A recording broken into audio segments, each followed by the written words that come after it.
তো আজকের আমি তোমাদের করাবো তোমাদের যে এবিটিএ টেস্ট পর্ষদ যে টেস্ট পেপারটা রয়েছে মাধ্যমিকে 2026-এর তার আমি 14-15 অঙ্কগুলো তো করাছিলাম। আজকে আমি তোমাদেরকে 406 পেজের যে অঙ্কগুলো অর্থাৎ 14 আর 15 যে 14 যে পরিমিতির অঙ্ক এবং 15 যে রাশিবিজ্ঞানের অঙ্ক সেগুলো আমি করাবো। তো দেখো 14 প্রথমের অঙ্কটা কি বলেছে, ঘনকাকৃতি একটি সম্পূর্ণ জলপূর্ণ চৌবাচ্চা থেকে সমান মাপের 75 বালতি জল তুলে 75 বালতি জল তুলে নিলে 2/5 অংশ জলপূর্ণ থাকে। চৌবাচ্চা একটি ধারের দৈর্ঘ্য 1.5 মিটার হলে প্রতিটি বালতিতে কত লিটার জল ধরে এটা তোমাকে বের করতে বলেছে। এই ধরনের একটা অঙ্ক করেছিলাম, যেটা বইতেও আছে, তোমাদের করেছিলাম যে 64 বালতি জল, এখানে শুধু একটু ঘুরে দিচ্ছে যে 75 বালতি জল। তাহলে আমি এখানে যদি লিখি, ধরো জিনিসটা যদি আঁকি, ধরো এরকম আয়ত ঘনকাকৃতি একটা চৌবাচ্চা রয়েছে, এই ঘনকাকৃতি একটা চৌবাচ্চা রয়েছে, ঠিক আছে, আমি পুরোটা আঁকলাম, এরকম একটা চৌবাচ্চা আছে। এবার বলেছে সেই চৌবাচ্চাটার প্রতিটি ধারের দৈর্ঘ্য কত, 1.2 সব করা আছে 1.2 করে, ঠিক আছে, 1.2।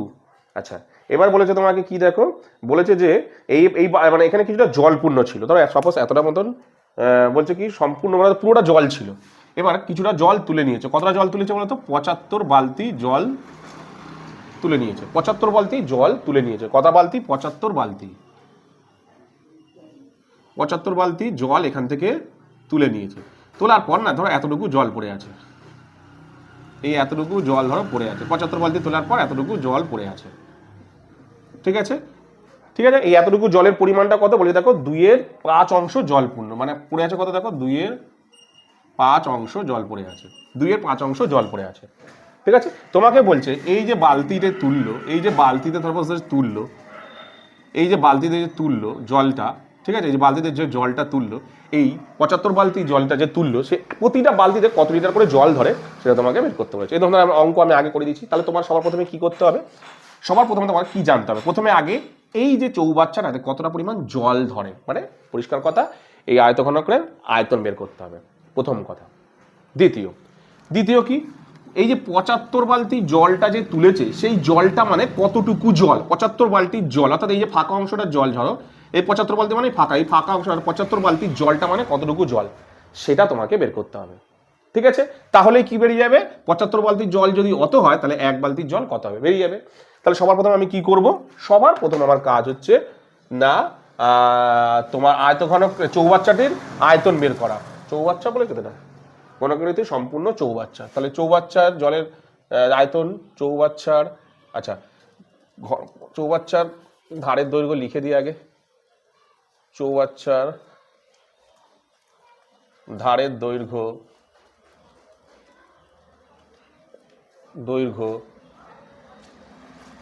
দেখো দেওয়া আছে 1.2 মিটারে দেওয়া আছে অঙ্কটা, কিন্তু ঠিক আছে। অঙ্করে মিটারে তো করা যাবে না, কারণ ওটা লিটারে বের করতে পারে, তাহলে ডেসিমিটারে নিয়ে যেতে হবে। ডেসিমিটার নিয়ে যেতে গেলে কি করতে হবে, এর সঙ্গে 10 গুণ করতে হবে, তাহলে দাঁড়াবে কত, 12, 1.2 দিয়েছে না 1.5 দিয়েছে, 1.5, তাহলে 1.5, কারণ ওই অঙ্কটা তো 1.5 ছিল, তো সেই হিসাবে আমি করে দিয়েছিলাম, ডেসিমিটার বেরিয়ে গেল, ঠিক আছে। তাহলে চৌবাচ্চার আয়তন কত হচ্ছে,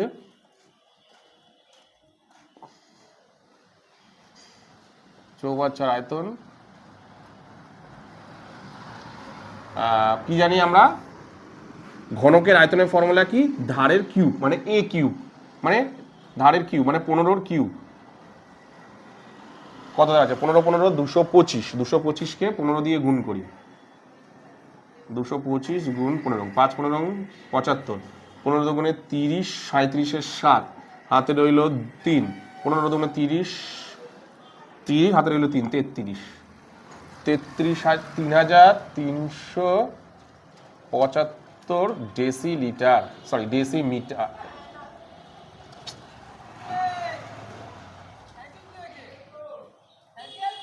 মিটার।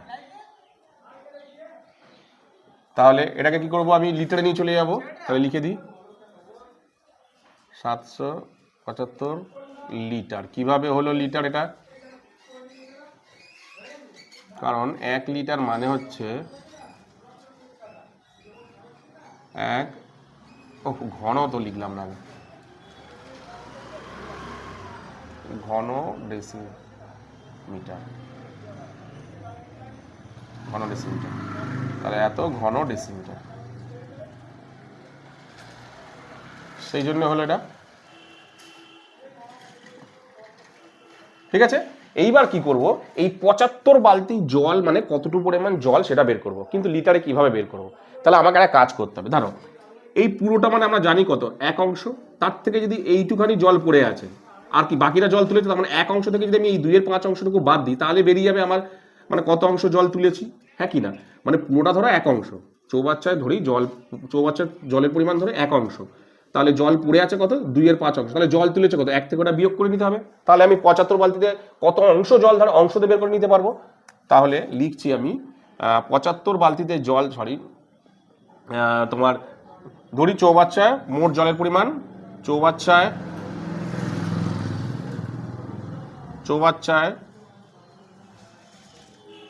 মোট জলের পরিমাণ, মোট জলের পরিমাণ কত, 1 অংশ, চৌবাচ্চা মোট জলের পরিমাণ কত, 1 অংশ,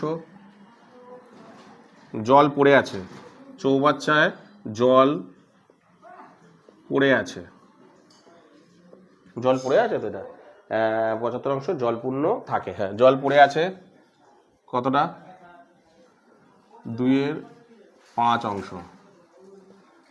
ঠিক আছে, তাহলে জল তুলেছে, তাহলে চৌবাচ্চা থেকে 64 বালতি জল তুলে তোমার 75 বালতি জল, তাহলে 75টি বালতিতে জল তুলেছে কতটা, টোটাল 1 অংশ, সেখান থেকে 2/5 অংশ বাদ দাও, দাঁড়াচ্ছে কত, 5, তাহলে তোমার 5 - 2, 3/5 অংশ জল তুলেছে। ভালো করে দেখো কত অংশ জল তুলেছে, 3/5 অংশ, তার মানে 75 বালতি মানে কত, 75টি বালতি মানে কত, 3/5 অংশ।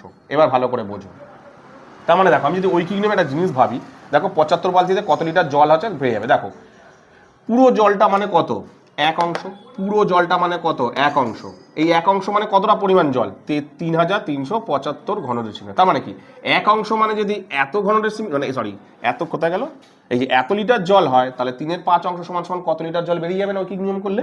তাহলে আমি লিখি যে 1 অংশ সমান সমান 3075 লিটার জল, কারণ পুরোটা তো 1 অংশ, 1 অংশ মানে কতটা জল, পুরোটা জল। তাহলে আমার দরকার কত, 3/5 অংশটা দরকার, তাহলে 3/5 অংশ মানে কি আরো বেশি হবে, তাহলে গুণ হবে, গুণ 3/5 অংশ, কাটাকুটি করো, 5 × 6 = 30, 5 × 7 = 35, 5 × 5 = 25, তাহলে দাঁড়াচ্ছে কত, 3 × 5 = 15, 3 × 5 = 30, 3 5 × 7 = 35, 2 5 × 5 = 25, ঠিক আছে, 3 × 5 = 15, 5 3 × 7 = 21, 3 × 5 = 15, 5 3 × 7 = 21, 22, 22 2 হাতে রইল 2, 3 × 6 = 18 আর 2 = 20, এত লিটার। তাহলে দেখো একটা জিনিস পেয়ে গেলাম আমরা, যে এই 75 লিটার জল মানে, এই 75 লিটার জল মানে কতটা পরিমাণ জল, এই 75 লিটার জল মানে হচ্ছে 2025 লিটার জল, 2025 লিটার জল। তার মানে কি 75 বালতিতে কতটা জল ধরে, 225 লিটার, তাহলে এক বালতিতে কতটা জল ধরে ঐকিক নিয়মে বের করে নিতে পারবে এবার। তাহলে 75টি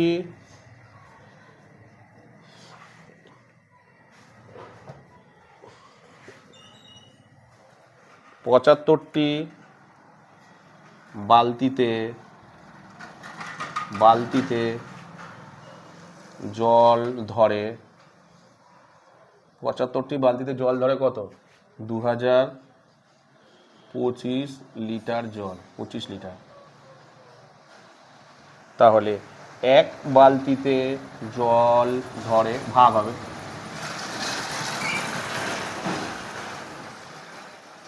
তাহলে ভাগ করো 5 দিয়ে, 5 5 15 75, 5 দিয়ে 4 5 20, 0 5 5 25,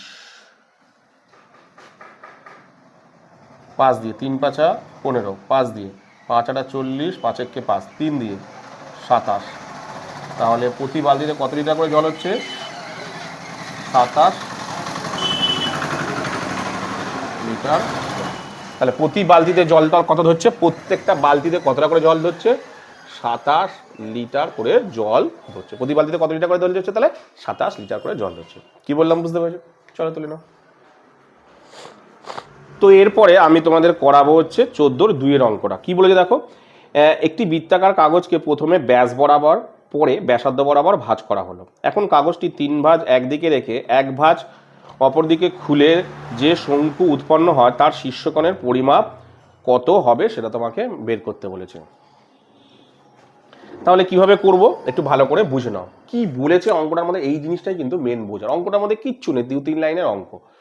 প্রথম বলেছে একটা বৃত্ত, ধরো এরকম একটা বৃত্ত আছে, ধরো এরকম একটা বৃত্ত আছে, ঠিক আছে? এটা বৃত্ত আছে, এটা হলো বৃত্তের ব্যাসার্ধ, এদিক দিয়ে এটা ব্যাসার্ধ, ঠিক আছে? এরকম একটা ব্যাস আছে। বলেছে কি এটা হলো বৃত্তের ব্যাস। এবার কি বলেছে, এটা কাগজ, আমি জিনিসটাকে দেখাচ্ছি এটা কাগজের মাধ্যমে। ধরো এটা একটা, এই যে এরকম একটা গোল ধরো কাগজ আছে, ঠিক আছে?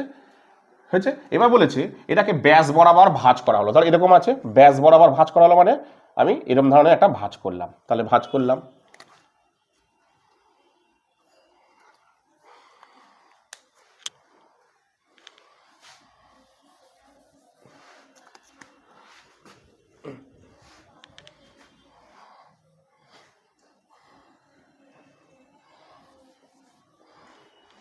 তাহলে যদি ভাঁজ করি, ধরো এরকম টাইপের করছি আমি, এই হয়ে গেল ভাঁজ করলাম, উপর দিকে করলাম ভাঁজটা, ঠিক আছে? ভাঁজ করলাম, এই এইরকম ভাঁজ করলাম, ঠিক আছে? ভালো করে দেখো, এরকম কিন্তু ভাঁজ করলাম, দেখো এখনো কিন্তু এটা কিন্তু ব্যাস, এটা হচ্ছে ব্যাসার্ধ এখানে। এবার কি বলেছে বলো তো, এটাকে এবার ব্যাসার্ধ কোনটা এর, এই এখান থেকে এটা ব্যাসার্ধ, বা এখান থেকে এটা ব্যাসার্ধ, এখান থেকে এটা ব্যাসার্ধ, মানে এটাও আর, এটাও আর, এটাও আর। এবার কি অনুযায়ী ভাঁজ করতে বলেছে দেখো, তারপরে বলেছে এই যে এরকম রয়েছে। এবার বলেছে ব্যাসার্ধ বরাবর ভাঁজ করা। ব্যাসার্ধ মানে এটা এখান থেকে এটা ব্যাসার্ধ, তাহলে আমি ব্যাসার্ধ বরাবর ভাঁজ করলে জিনিসটা দেখো কেমন দাঁড়াচ্ছে, ঠিক এইরকম টাইপের দাঁড়াচ্ছে, ঠিক আছে? আমি ব্যাসার্ধ বরাবর ভাঁজ করলাম, তাহলে ব্যাসার্ধ বরাবর মানে একটা চাপা পড়ে গেল, তাহলে ধরো এরকম টাইপের জিনিসটা রয়েছে, এই যে ব্যাসার্ধ বরাবর ভাঁজ করে লাস্টে এসে এরকম দাঁড়াবে, ঠিক আছে? 3টে ভাঁজ করলাম আমি, ঠিক আছে? এবার অঙ্কটার মধ্যে আমাকে কি বলেছে, তাহলে এখানে দেখো ভালো করে লক্ষ্য করে দেখো, এটা কিন্তু এই যে ভাঁজ করলে এটা কিন্তু আর, এটাও কিন্তু আর, ব্যাসার্ধ বরাবর ভাঁজ করেছি, এটাও আর, এটাও কিন্তু আর, ঠিক আছে? এবারে তোমাকে কি বলেছে অঙ্কের মধ্যে দেখো, বলেছে যে কাগজটি 3 ভাঁজ একদিকে রেখে, 3 ভাঁজ একদিকে রেখে 1 ভাঁজ অপর দিকে রেখে খুললে যে শঙ্কুটি উৎপন্ন হয় তার শীর্ষকোণ পরিমাপ করো। তার মানে দেখো আমি জিনিসটা দেখাই, এটাকে এরকম ভাঁজ করলাম, এইটা ঠিক এরকম টাইপের তৈরি হয়েছে। এইবার এটা 3 ভাগ একদিকে রেখে, মানে 3টে ভাগ একদিকে রেখে 1 ভাগ খুললে, সাপোজ ধর এইটা একটা ভাগ খুললে, মানে এরকম একটা সাইড, এটা একটা সাইড, এটা খুললো, খোলার পর এটাকে না শঙ্কু তৈরি করি। তাহলে শঙ্কু তৈরি করলে এটা কেমন টাইপের তৈরি হবে দেখো, তাহলে এটাকে আমি একটুখানি ঘুরিয়ে নিই, ঘুরিয়ে নিয়ে ভালো করে দেখো, এটা কিন্তু নিচের দিকে আছে। ভালো করে একটা জিনিস লক্ষ্য করো, আমি তোমাদের বলি যে এই বৃত্তটা, এই পুরোটা মানে কত, 360 ডিগ্রি কেন্দ্রীয় কোণ, ঠিক আছে? এইটার কত, তার মানে কি এটা কি, এটা কত 180, তার মানে কি 180 বলতে কি এই পাশেরটাও 90, এই পাশেরটাও 90, তাহলে এটা কি দাঁড়াচ্ছে 90। এটা খেয়াল রাখো, কেন্দ্রীয় কোণগুলো দেখো কি হচ্ছে, দেখো প্রথমে পুরো ছিল 360, ভাঁজ করলাম, এটা তো পুরো 180, এটা পুরো 180 মানে 90, এটা কি হয়েছে ভাগ হয়ে যাচ্ছে আরো, তাহলে এটা কত হয়ে যাচ্ছে 90 হয়ে যাচ্ছে। এবার বলেছে এটাকে শঙ্কু তৈরি করলো, আমরা একটু বুঝবে, তাহলে শঙ্কু যদি তৈরি করি এরকম ছিল, এবার এটাকে এরকম ঘুরিয়ে নিলাম পুরো উল্টো টাইপের করে নিলাম। এই কোণাটাকে মাথার দিকে করে দেওয়া, এই কোণাটাকে মাথার দিকে করে দিয়েছে, এই কোণাটাকে মাথার দিকে করে দিয়েছে, এরকম টাইপের করে এটাকে একটা শঙ্কু তৈরি করে দিয়েছে, ঠিক আছে? এটাকে একটা শঙ্কু তৈরি করে দিয়েছে। ভালো করে লক্ষ্য করে দেখো, এখানে আগলে কিছু বুঝতে পারবে। তাহলে দেখো এটাকে এরকম টাইপের রয়েছে, এই যে এরকম টাইপের রয়েছে, এটাকে শঙ্কু করে দিয়েছে, মানে এরকম ঘুরিয়ে দিয়েছে, ঘোরানোর পর এটা কেমন তৈরি হয়েছে, এটা শঙ্কু তৈরি হয়ে গেল, শঙ্কু তৈরি হয়ে গেল, ঠিক এরকম টাইপের শঙ্কু তৈরি হয়েছে। এবার তোমাকে বলেছে এই শীর্ষ কোণের, অর্থাৎ এই মাথার কোণটার মান কত তোমাকে বলো, একদম সহজ। তুমি ভালো করে লক্ষ্য করে দেখো, এটা কত ছিল পুরো 360, এটা কত হয়ে গেল 180, মানে 90, এটা কত হয়ে গেল 90। এইবার দেখো তুমি শীর্ষবিন্দুটা কোনটা হচ্ছে, এটা কেন্দ্রীয় কোণ কত এই মুহূর্তে 90 ডিগ্রি, এইটাই তো উপর দিকে তুলছো দিয়ে এরমভাবে শঙ্কুটা তৈরি, তাহলে শীর্ষকোণের মান কত 90 ডিগ্রি না, তার মানে কেন্দ্রীয় কোণ আর শীর্ষকোণটা লাস্টের দিকে এক হয়ে যাচ্ছে, অর্থাৎ এই বৃত্তটার একটি অংশের কেন্দ্রীয় কোণ সমান সমান শঙ্কুটির শীর্ষকোণ হচ্ছে না, তাহলে শীর্ষকোণ কত হচ্ছে 90 ডিগ্রি হচ্ছে না, হয়ে গেল এইসব। তাহলে আমি এবার লিখে লিখে আমাকে অঙ্কটা করতে হবে, তাহলে আমাকে লিখতে হবে অঙ্কটার মধ্যে কি লিখতে হবে, যে প্রথমে দেখো বৃত্তটির কেন্দ্রীয় কোণ কত, বৃত্তটির অত কিছু লিখতে হবে না, বৃত্তটির কেন্দ্রীয় কোণ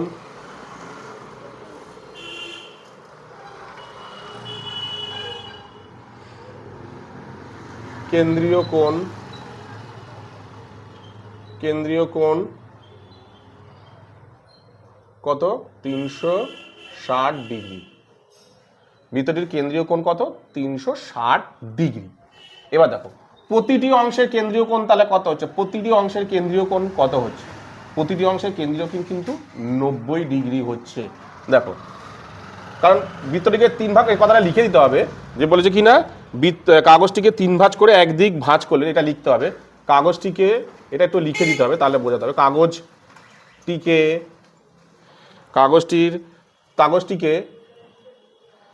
3 ভাঁজ একদিকে রেখে, 3 ভাঁজ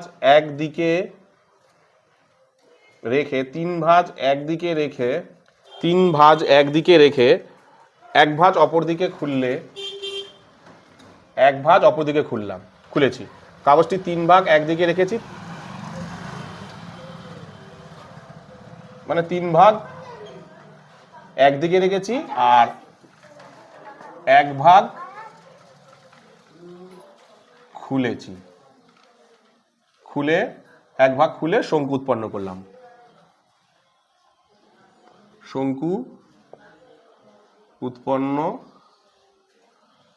করলাম,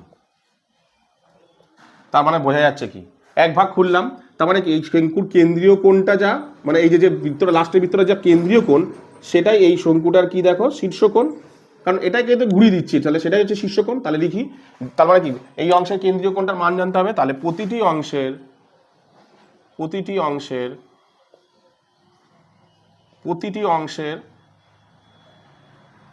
কেন্দ্রীয়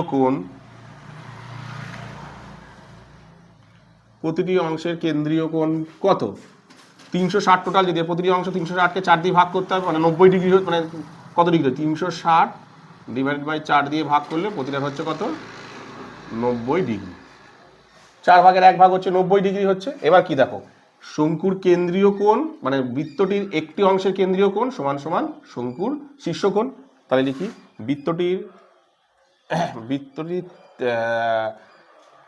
এক ভাজের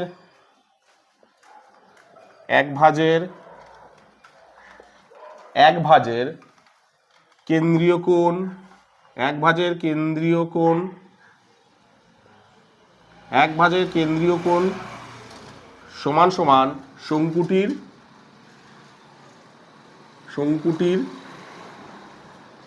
শীর্ষকোণ,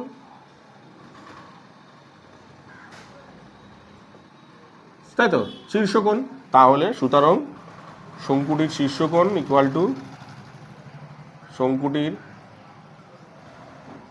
শীর্ষকোণ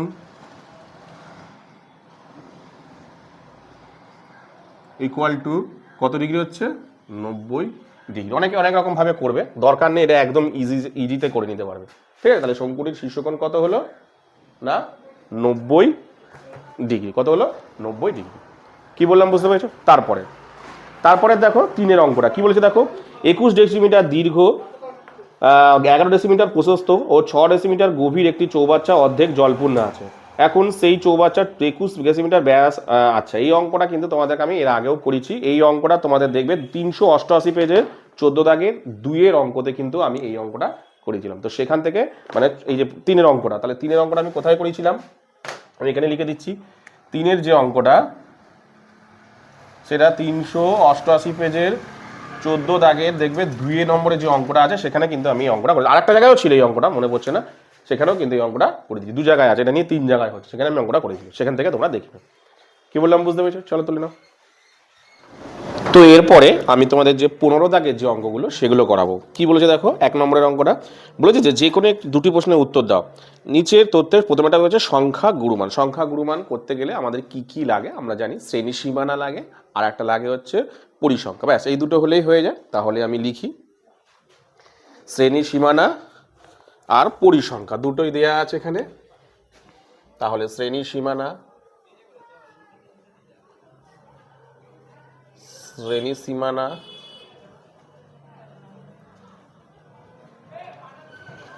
আর পরিসংখ্যা,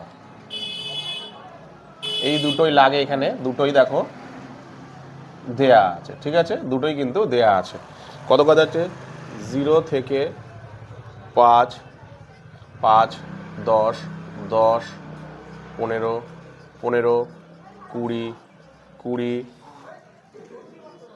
25, 25, 30, 30, 35, 35, 40, 2, 6, 10, 16, 22, 11, 8, 5। তাহলে কি করবো তো, মানে কি তৈরি করব আমরা? পরিসংখ্যা তৈরি, এই তোমার কি বলে, কি যেন করবো, সংখ্যা গুরুমান করবো। সংখ্যা গুরুমান করতে গেলে কি করতে হয়? পরিসংখ্যার মধ্যে যেটা সব থেকে বড় যে সংখ্যাটা, পরিসংখ্যাটা, সেটাকে কি ধরে নেবো? F0। ঠিক আছে, সব থেকে বড় পরিসংখ্যাটি কোনটি? এইটি। তাহলে এটা হলো F0। এটা কিন্তু কেউ লিখবেন, এটা জাস্ট বোঝার জন্য। তাহলে এটা হলো F1, আর এটা তার আগেরটা সবসময় F0 হওয়া উচিত, তার পরেরটা F2, আর এর সোজাসুজি কি হওয়া উচিত? L হওয়া উচিত। ফর্মুলা কি? সংখ্যা গুরুমানের আমি এখানটায় লিখছি। প্রথমে কি কি দেয়া আছে? তাহলে L কি হচ্ছে এখানে? কই গেল? 20। ঠিক আছে, F1 কত এখানে? 22,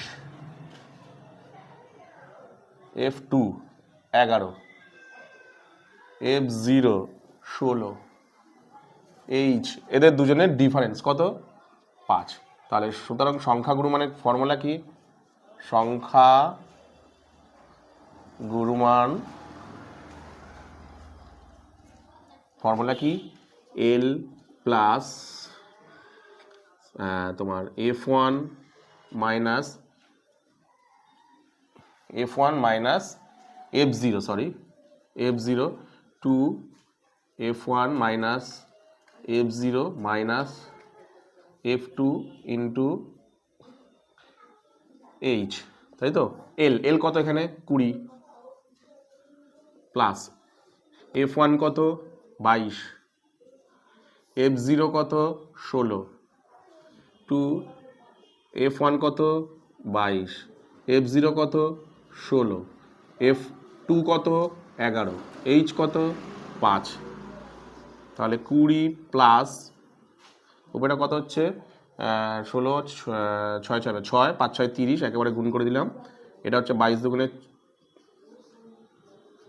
44, মাইনাস এটা একেবারে করে নাও 27,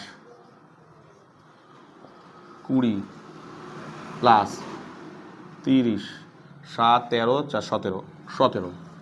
তাহলে দাঁড়াচ্ছে কত? ভাগ করে দেখি আমরা।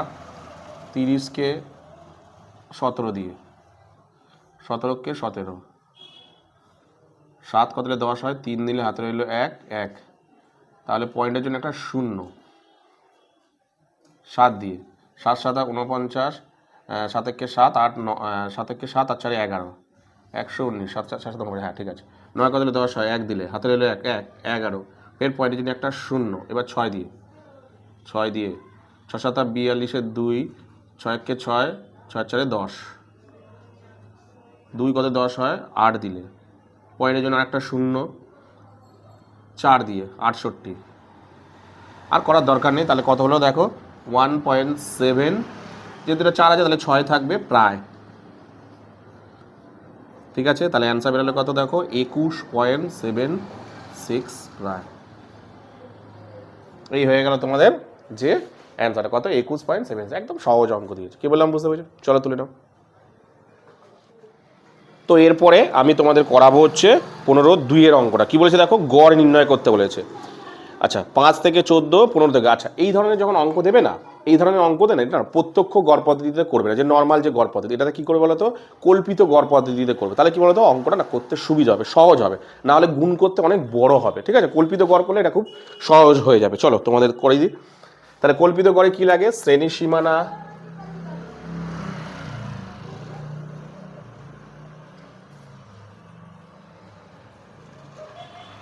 তাই তো, শ্রেণী মধ্যক,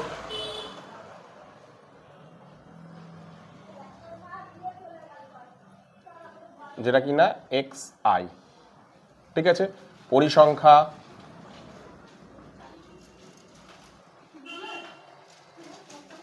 যেটা কিনা এফ আই। দেখো যদি নর্মাল যে প্রত্যক্ষ গড় পদ্ধতিতে হয় তাহলে আমরা কি করব, এক্স আই। কিন্তু এই অঙ্কটাতে না দেখো কি গন্ডগোল, আমি করছি না, নর্মাল দেখো তোমাদের দেখাচ্ছি তাহলে বুঝতে পারবে। ধরো কি কি আছে, 5 থেকে 14, আচ্ছা এটা 5 থেকে 14 মানে এটা হবে 0 পয়েন্ট কমতে থাকবে, তাহলে কত হবে এটা 5.5।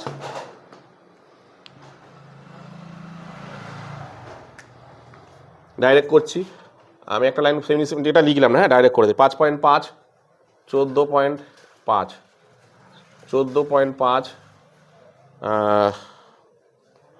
24.5, 24.5, 24.5, 34.5, 34.5, 44.5, কত অবধি আছে এটা, 64 অবধি আছে, তাই তো।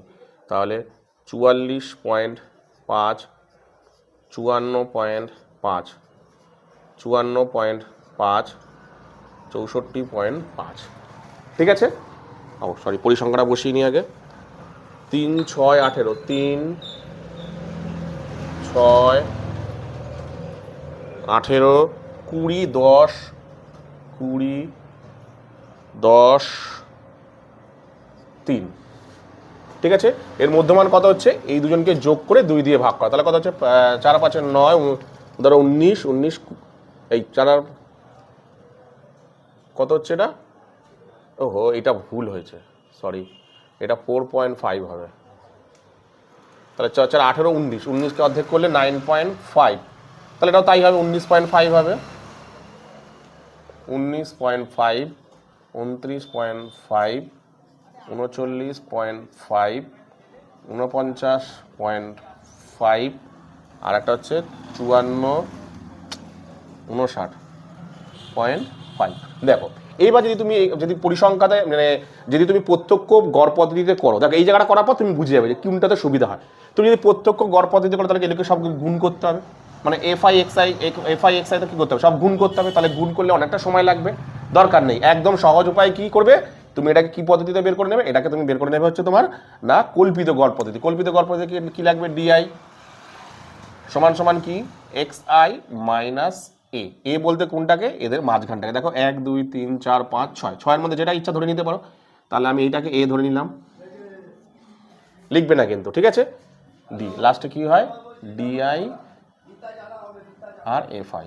চলো তাহলে আমি কি করব, কি বলে দেখো, এক্স থেকে এ বিয়োগ করব। এক্স মানে এখানে এই লাইনে প্রথম লাইন থেকে এখানটা ধরে যেহেতু এক্স মানে কত, এটাই, এ মানে কোনটা এটাই, তাহলে এটা কত হবে 0, ঠিক আছে। এবার কি করবো, দেখো এক্স বলতে কোনটা, এই দ্বিতীয় লাইনে যাচ্ছি কিন্তু এই লাইনে এখানে কি বলছে, তাহলে এটা এক্স, এই লাইনে এ কোনটা, এটা, তাহলে কি বলেছে, কি বিয়োগ করতে হবে দেখো না, এক্স হচ্ছে 19.5, এ মানে কত 29.5, বিয়োগ করলে কত হবে দেখো 10, -10, তাহলে এটা কত হবে -10। আমি এই অঙ্কের সহজ পদ্ধতি কি বলেছিলাম, যে এবার সব কিছু কি করবে 10 ঘর 10 ঘর করে উঠতে হবে, এটা কত হবে -20। আবার নিচের দিকে কি হবে 10, 10 দুগুণে 20, 3 10 30, কিচ্ছু করার দরকার নেই। একটা পেরে গেলে বাকিগুলো সব কি করবে 10-এর ঘরের নাম, যদি 5 বেরায় 5-এর ঘরের নামটা যা বেরাবে, এখানে যত বেরাবে, এখানে যদি ধর 0 থেকে কত ডিফারেন্স 10, তাহলে এখানে কত হবে 20। এটা যদি 5 হতো তাহলে এটা হতো 10, এটা হতো 15, আর নিচে হতো 10, মানে মাইনাস, উপরে মাইনাস নিচে প্লাস, একদম সহজ নিয়ম। দেখো কত কম সময়ের মধ্যে হয়ে যাবে। তাহলে এটা কত হচ্ছে 3 দুগুণে 6 -60, 6 10 60 -60, 0, এটা হবে 120, 200, এটা কত হচ্ছে 200, এটা কত হচ্ছে 3 3 9 90, ঠিক আছে, কত হচ্ছে? 6 3 9 3 9 27, 27 37 47 57 60। এটা কত হচ্ছে? এটা হচ্ছে -120, এটা হচ্ছে 290 FI DI, sorry DI FI, DI FI। তাহলে দাঁড়াচ্ছে কত? 290 থেকে 120, সরি 200 কেন, এটা 490, 370 হবে, 370 হচ্ছে। ঠিক আছে, ফর্মুলা কি? কল্পিত গড়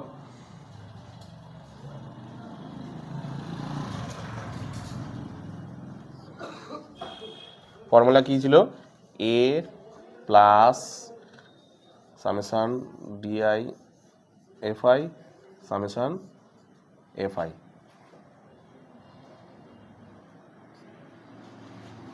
হলো? তাহলে কত দাঁড়াচ্ছে? এ বলতে কত? এ মানে হচ্ছে এই যে 29.5 প্লাস FI ডিভাইড কত? 370 ডিভাইডেড বাই 60, 0 0 কাটা। ঠিক আছে, কত হচ্ছে এটা দেখি। 37কে 6 দিয়ে যদি তুমি ভাগ করো, 6 দিয়ে 6 6 36, 1 পয়েন্টের জন্য একটা 0, 6 কে 6, 4 6 6 36, ফের 4, তাহলে ফের 6 6 6 6 যেমন ডট ডট আসতে থাকবে। তাহলে কত হচ্ছে অ্যান্সার? এখানটায় করছি আমি, আচ্ছা এখানটায় করছি। হচ্ছে কত? 29.5 প্লাস 6.17 প্রায়। তাহলে অ্যান্সার আমি এই জায়গাটা লিখে দিচ্ছি। কত হচ্ছে? 7, 1 5 আর 1 6 পয়েন্ট, 9 6 15 5, হাতে রইল 1, 2 আর 1 3, 35.67 প্রায়। কত বেরালো দেখো? 35.67। এটা অ্যান্সার। কি বললাম বুঝতে পেরেছো? চলো তুলে নাও। তো এরপরে আমি তোমাদের করাবো হচ্ছে দেখো 15 দাগে 3 নম্বরটা। কি বলেছে দেখো? এই তথ্যের মধ্যমা নির্ণয় করতে। মধ্যমাতে কি কি লাগে? শ্রেণী সীমানা, পরিসংখ্যা আর ক্রমযৌগিক পরিসংখ্যা, 3টে জিনিস লিখে গেলে কিন্তু দেখো শ্রেণী সীমা দিই, শ্রেণী সীমানা দেয়নি, তাহলে আমাকে শ্রেণী সীমানা বের করে নিতে হবে। শ্রেণী সীমা দিয়েছে, শ্রেণী সীমা দিয়েছে, তাহলে আমাকে কি বের করতে হবে? শ্রেণী সীমানা।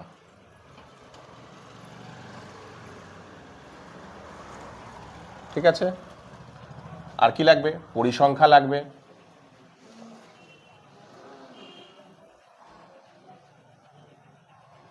আর কি লাগবে? ক্রমযৌগিক পরিসংখ্যা,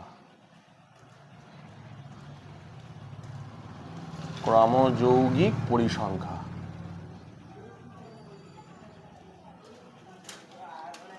ক্ষুদ্রতম সূচক।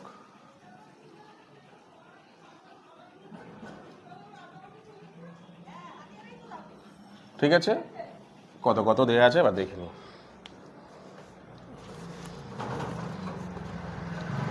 1 5, 1 থেকে 5, 6 থেকে 10, 11 থেকে 15, 16 থেকে 20, 21 থেকে 25, 25 26 থেকে 30, 31 থেকে 35। ঠিক আছে, মিল নেই আছে। এগুলো কত আছে?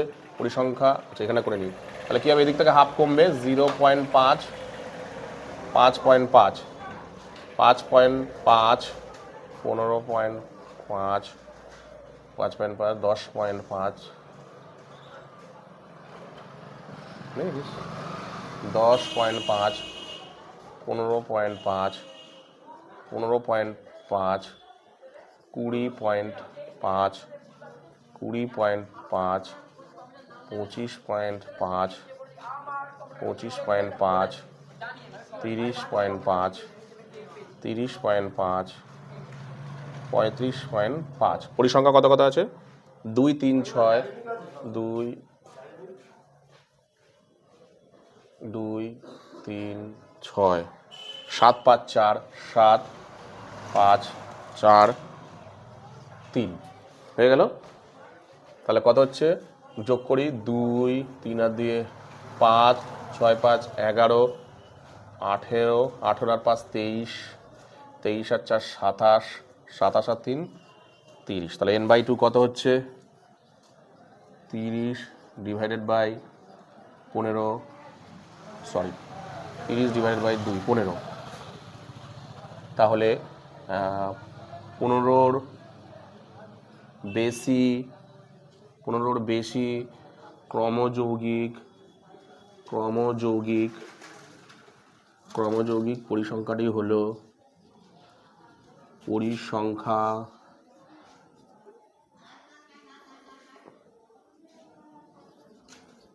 পরিসংখ্যাটি হলো কত, 15-র বেশি ক্রমযৌগিক 18। সুতরাং শ্রেণী সীমানা কত হচ্ছে, শ্রেণী সীমানা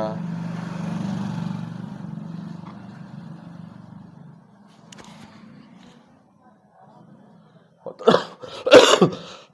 শ্রেণী সীমানা 15.5 20.5 মানে 15.5 থেকে 20.5। ঠিক আছে, তাহলে কি কি আমার দেওয়া রইল অঙ্কের মধ্যে, এল ইকুয়াল টু এল হচ্ছে তোমার কি বলে মধ্যমা শ্রেণীর নিম্ন শ্রেণী সীমানা 15.5। ঠিক আছে, এরপর হচ্ছে তোমার কি বলে এফ কি মধ্যমা শ্রেণীর ঠিক সোজাসুজি পরিসংখ্যাটা হয়ে থাকে 7। সিএফ ক্রমযৌগিক পরিসংখ্যার ঠিক আগে, মধ্যমা শ্রেণীর ঠিক আগে ক্রমযৌগিক পরিসংখ্যা অর্থাৎ 11। ঠিক আছে, এইচ এদের দুজনের ডিফারেন্স কত 5। আর কি লাগবে n/2 তো বলেই দিয়েছে, n/2 মানে কত 15। ব্যাস হয়ে গেল। ফর্মুলা লিখি এখানটায় আমি,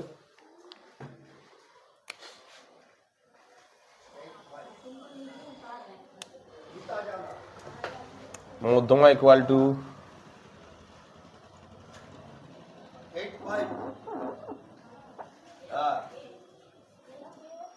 L প্লাস n/2 মাইনাস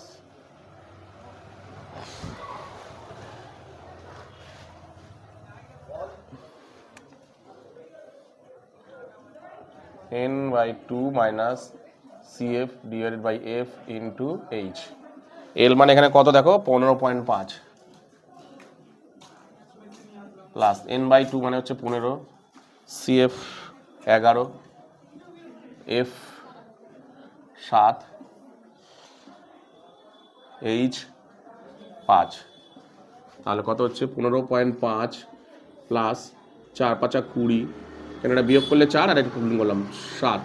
ঠিক আছে, এবার কত হচ্ছে দেখি এখানটা করি, 7 একে 7 7 দুগুণে 14, 6 পয়েন্টের জন্য একটা 0, 7 8 56, 4 0, 5 7 35, 5 0, তাহলে 7 7 49। তাহলে দাঁড়ালো কত 15.5 প্লাস 2.86 প্রায়। তাহলে কত হচ্ছে 6 8 5 13 3, হাতে রইল 1, 5 আর 2 7 আর 1 8 আর 1 18.36 প্রায়। কত গেল 18.36, কত পেয়েছো 18.36, এই যে কত বেরোলো 18.36 প্রায়। কি বললাম বুঝতে পেরেছো? তো আজকের এই ভিডিওতে আমি তোমাদেরকে টোটাল 6টা অঙ্ক করে দিলাম, তোমার পরিমিতির 3টে অঙ্ক আর তোমার রাশিবিজ্ঞানের 3টে অঙ্ক। তো এই 6টা অঙ্কের মধ্যে তোমাদের যদি বুঝতে কোথাও কোনো অসুবিধা হয় তাহলে অবশ্যই কিন্তু আমাকে কমেন্ট সেকশনে কমেন্ট করো, আমি তোমাদের কমেন্টের উত্তর দিয়ে দেবো। তো আজকের মতন ভিডিওটা আমি এখানেই শেষ করলাম, চলো তুলে নাও।